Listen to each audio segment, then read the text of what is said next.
Бүгін біздер Ф дыбысы мен әрпімен танысатын боламыз. Ф. Айтып көрейік. Кедергіге ұшырап тұр. Себебі бұл дауыссыз дыбыс. Ф дыбысын моншақтардан жасап көрейік. Ф. Ненің суретін көріп тұрмыз? Телефон. Буынға бөліп көрейікші. Телефон. Неше буын бар? 3 буын бар. Ф әрпі қай жерде кездесіп тұр? Сөздің ортасында кездесіп тұр. Ф дыбысы дауыссыз дыбыс. Енді сөздерді оқып көрейік. Кофе, кафе, ферма, фирма, футбол, телефон.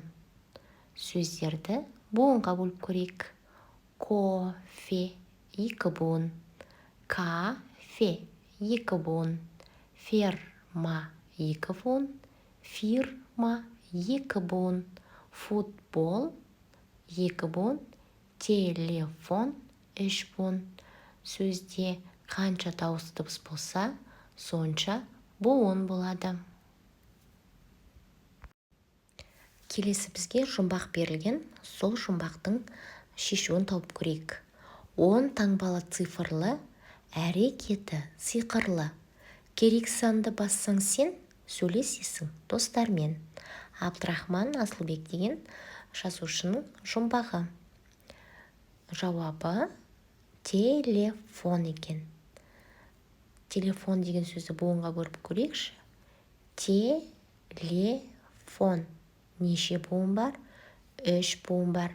Бұл жерде Т дауыссыз, Е дауысты, Л дауыссыз, Е дауысты, Ф дауыссыз, О дауысты, Н дауыссыз дыбыс екен. Келесі суретке назар аударайық.